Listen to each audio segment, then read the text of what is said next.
Kimberly Meeker is with us as one of the NCMC notables and as the Director of Financial Aid. Lots of stuff we can talk about here. But let's start this way. If I'm a student, or even a non-traditional student, I don't think I'd go to college because everybody says it's so expensive. That's where you come in, correct? Right. So the first step in the financial aid process is always the FAFSA. That's the free application for federal student aid. And it's going to tell students all the federal and state aid they qualify for, which includes one of the biggest federal grants, which is the federal Pell Grant.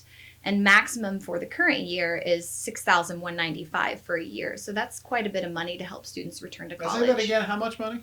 $6,195 for the year. That's nice. That's very nice. If somebody coming in, again, doesn't have any idea about this, what is their first step? The FAFSA?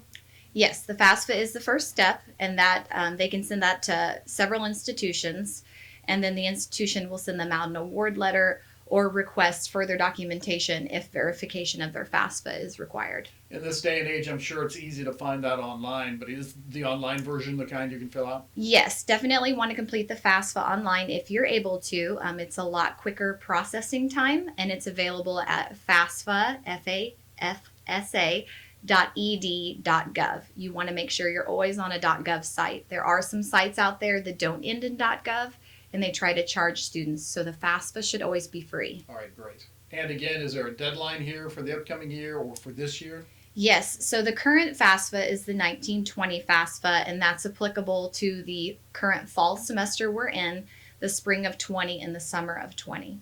The 2021 FAFSA opens October 1, and that's applicable to students starting in the fall of 2020. Students want to complete that by February 1st to receive the maximum amount of state aid, but that is not the final deadline. They can complete after that. They just may not get that state aid if they don't meet that deadline. So the FAFSA is a way of identifying students that are, what level they're at, if I'm saying it correctly, as far as financial aid possibilities. The Pell Grant is one possibility for financial aid. What are other possibilities? Sure. There's a smaller federal grant, which we call the Federal Supplemental Educational Opportunity Grant, and that's the FSEOG grant. It's a mouthful, but it's a smaller grant. Here at NCMC, that's $400 a year, so $200 a semester. It's a great little grant to help out with books and supplies. There's also the Missouri Access Grant. Students can use the A+ scholarship here. There's outside scholarships. There's a lot of NCMC scholarship opportunities available on campus, as well as federal student loans and federal work study. Let's talk about that A+ program, because that's a program that's interesting to me. It applies to junior colleges, correct? Right. And it can be, if you're not going to junior college, if you're thinking four-year college, pretty good program to get into anyway, just in case you do decide. Am I thinking along the right lines there? Right. So A+ is limited to two-year community colleges and technical schools, and it covers full tuition and fees, minus any course-specific fees. But yeah, students who come, it can basically cover their first 2 years with the exception of books and housing. I take the FAFSA, I fill it out rather, and then I send it to, say, North Central. Do you get back to the students at that point, or what's their next step? Right. So when we receive their FAFSA, they're going to get an award letter from us. So it's going to say, congratulations, here's your award letter, here's the aid you qualify for. The A+ scholarship may not be on that initial award letter because it is based on enrollment and several other eligibility criteria.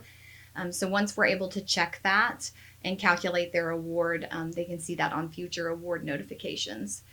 Students who qualify for any federal funds, those have to be applied before state funds. So an A+ student who qualifies for full Pell Grant may not see their A+ scholarship because their tuition and fees are being covered by the Pell Grant.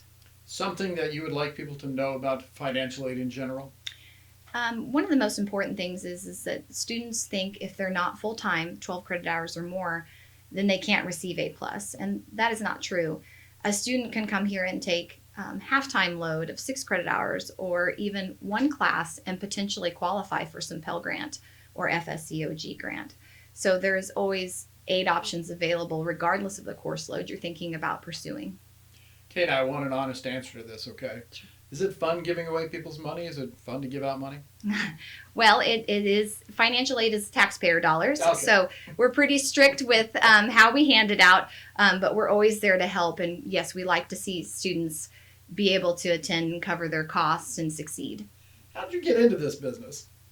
I had started out in the banking industry and heard of a position here at the college. I am NCMC alumni, so I was happy to return, and I worked my way up to the director position. Would you mind telling us a little bit about your family? Sure.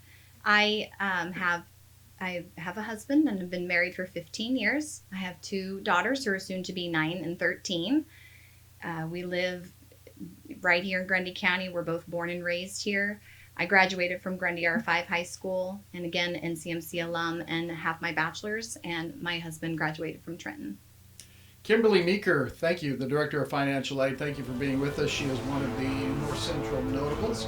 We appreciate you being here. Thank you.